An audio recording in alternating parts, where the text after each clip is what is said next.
अस्सलाम वालेकुम। अपने फौजी साहब भी आए ने, इन्होंने भी अपनी कोई गलबात जी अच्छे सुथरे पंजाब वास्ते कहना है तो जनाब इन्होंने भी गल करने कि फौजी साहब की कहना चाहते हैं सुथरे पंजाब वास्ते। हाँ जी फौजी साहब, की हाल है तुहाडा? ठीक ठाक हो? सेहत भी ठीक है?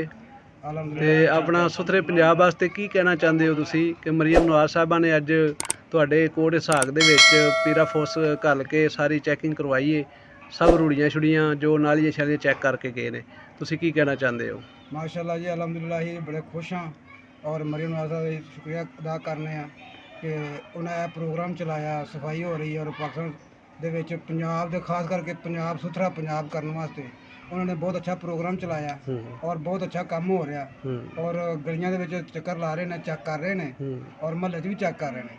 जिथे कुड़ी दा कूड़ा डिग्गा दिखते हैं या टोकी च बाहर डिग्गा होंदा है वो माशाल्लाह आउंदे ने वर्कर और उन्होंने सफाई करके जाते हैं। ठीक और ट्रैक्टर का भी इस्तेमाल और कर रहे हैं, मशीन का भी इस्तेमाल हो रहा है जिथे जिथे जरूरत पैंदी है। माशाल्लाह अच्छा काम हो रहा नवा। ठीक हो गया। ਇਹਦਾ मतलब है कि तुम सही अपना अच्छे दी आवाज़ दी है कि जी अच्छा काम हो रहा है। जी इंशाल्लाह माशाल्लाह बहुत अच्छा हो रहा है। यही तो आखने बहुत बहुत शुक्रिया और इस तरह काम करते रहन, मुल्क को सवारते रहन और आवाम ने चाहिए कि इन्होंने तामन करे। अच्छा आटा जिहड़ा वो तुहानू आटा किस भाव मिल रहा कोई अपने इलाके का कोई दे सकते हो, दस सकते हो कि आटा किस तरह दे रहे हैं? आटा जनाब थोड़ा जिहा काम खराब हो गया, हुकूमत कुछ कह रही है तो साढ़े अगर माशा डीलर ने दुकानदार ने तो वो गरीब लोगों का कोई ख्याल करते। ठीक है। उधरों पता लगा भी आटा महंगा हो रहा, इन्हें जनाब ट्रक लिया के साइड में जोड़ लिया आटा। ठीक हो गया। हुण जाइदा दुकान दे तो कोई 1000 रुपया दे रहा थैला, कोई 1100 दे रहा, कोई 1200 दे रहा 10 किलो आटा। ठीक हो गया। हुण ओहदे विच हुण कोई 900 दे रहा। ठीक हो। जे पुछिए भी महंगा जी पिछों मिल नहीं रहा, सप्लाई नहीं हो रही, हुकूमत ते इतराज आ रहा। बिल्कुल। ते साडी रिक्वेस्ट है मरियम नवाज साहब अगे कि साढ़े वज़ीर आज़म साहबा ने और पाकिस्तान की कारकर्दगी की बहुत अच्छी कर रहे हैं। ठीक है। तो असीं बड़े उन्हें मशकूर हाँ और शुक्रगुजार हाँ कि थोड़ा जिहा इन्हां दा ख्याल करन कि इन्हां नूं थोड़ा जिहा अल्लाह तआला इन्हां नूं हिदायत देवे।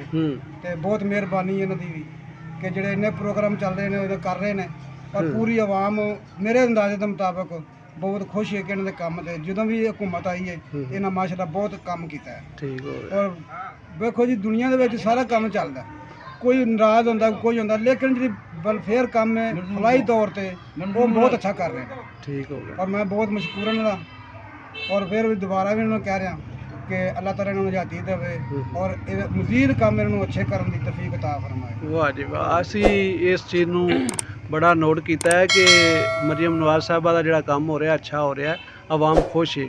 तो मरियम नवाज जिंदाबाद, मरियम नवाज जिंदाबाद, पाकिस्तान जिंदाबाद, पाकिस्तान जिंदाबाद, पंजाब सुथरा पाकिस्तान जिंदाबाद।